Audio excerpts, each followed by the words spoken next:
Well, let's get the important question out of the way first. Ryan, did you already have the Bye Bye Bye dance in your repertoire, or did you have to learn that one? That I cannot take credit. But I can take credit for the slower moves in that song. Anything that looked like arthritis free. But a gentleman named Nick Pauley did the choreography for that, and also a good chunk of the dancing, at least the parts that look great. You've talked to fans, going around the world and seen fans that were excited about this movie.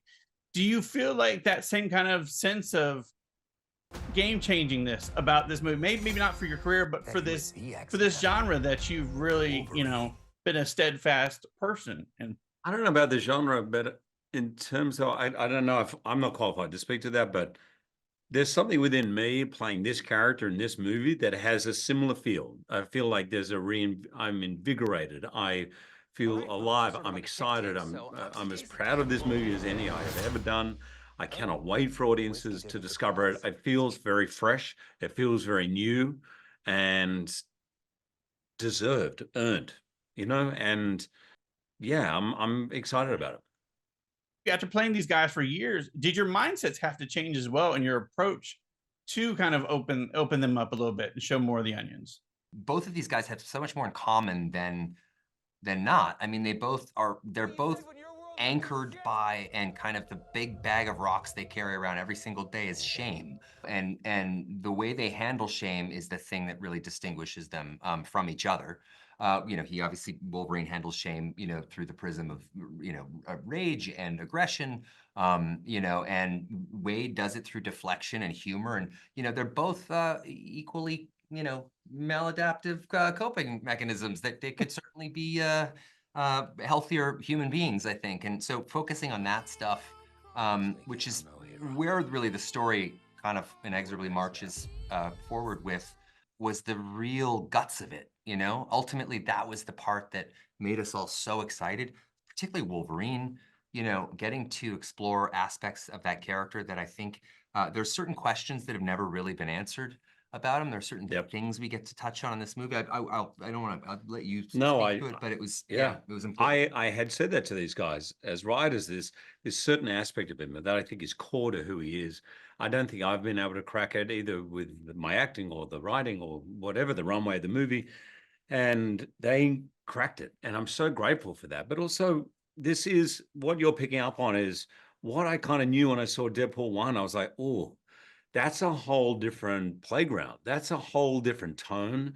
That's going to bring out a whole different side of Wolverine that I would love to see.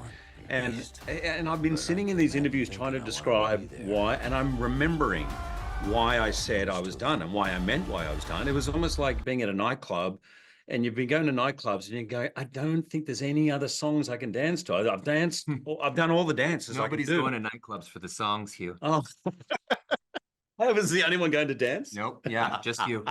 Just you. And all of a sudden it's like, you go, hang on.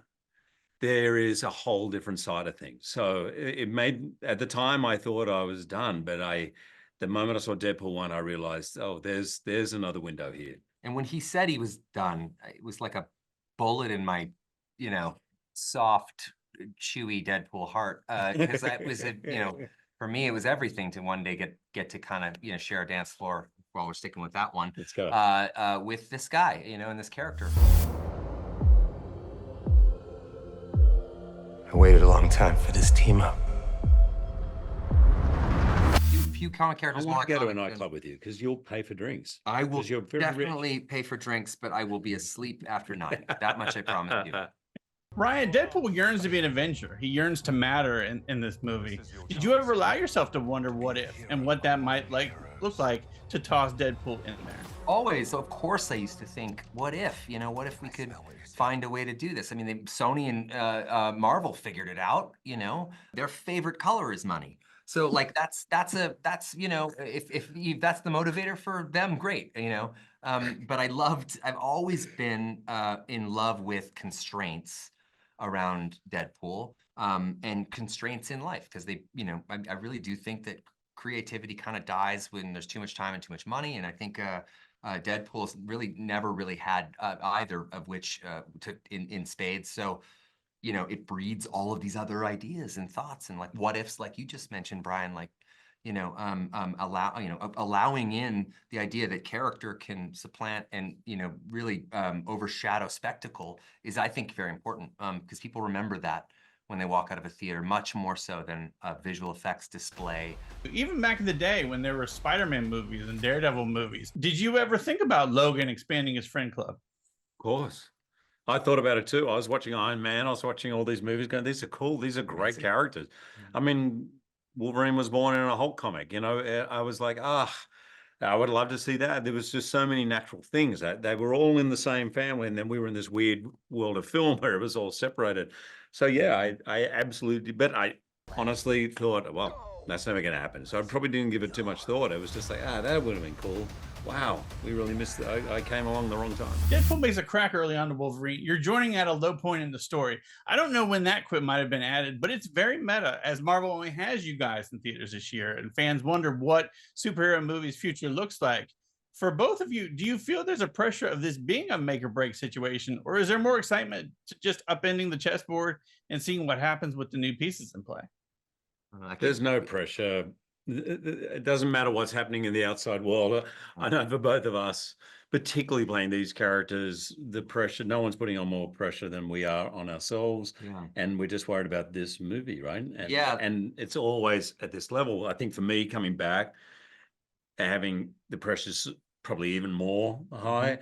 Also, being in a film with these guys as writers and producers who've literally spilled blood on this for this movie, and me wanting to perform for them, and the pressure's here. So, and we know there's high expectations, but there always is in this world. Yeah, I think it's I think ultimately it's the greatest, most well-written villain in cinema history is expectation. It's a a pretty evergreen bad guy in films. But at the end of the day, our goal was two things: is to make a lot of stitching and unstitching and incredibly hard work look easy. I think nobody does that better than this man right here. And then the other thing was to just deliver straight fastball of joy right into whatever the hell chunk of your brain creates serotonin, and allow people to feel that, because it's like everybody's life has been a mishmash of weirdness over the last many years, maybe the last 1,000 probably.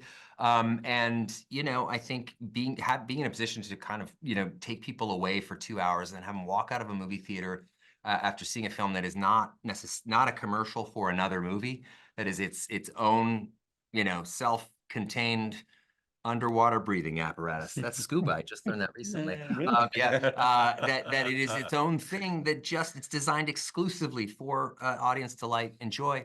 That's a kind of a privileged place to live in and play in, and none of us take that for granted. It's that is it. That is the job, is just create joy with Deadpool and Wolverine. How much of you do you get a kick out of that, of just seeing people, both of you, kind of seeing everybody, the whole internet, just kind of like wonder what you guys are cooking up? I mean, to feel that, and the fact that people are wondering who's under what mask and who's going to show up where, I mean, that's you're breathing rare air already when that happens. I mean, my favorite theory is that it's me as Lady Deadpool. I started that. Yeah, that was probably Hugh. He's got actually only burner accounts. He doesn't even have social, just burner accounts. Where he's just lighting little fires, little digital fires everywhere he goes. What do you think? I mean, like, when it comes to, I think it's fun. I think it's part of the fun. And I think what is awesome about what I feel sitting here is it's so funny. There is a lot of fun. There's a lot of Easter eggs. Yes, you're going to watch it for the third time and get some of Brian's lines that you missed because you were laughing through them in the first 2 times round. But I think what I'm most excited about is there is this sort of underneath all of this, the magic trick of the movie is there's a lot of emotion. My entire world is right here in this picture, and I have no idea how to save it alone. And I think that's gonna, anyway, I might have spoiled it by just saying that, Brian. I don't think that was a spoiler. I mean, But I think that's really what's exciting, because fun and funny is great, but at the end you need your heart to open, and this is a movie about friendships.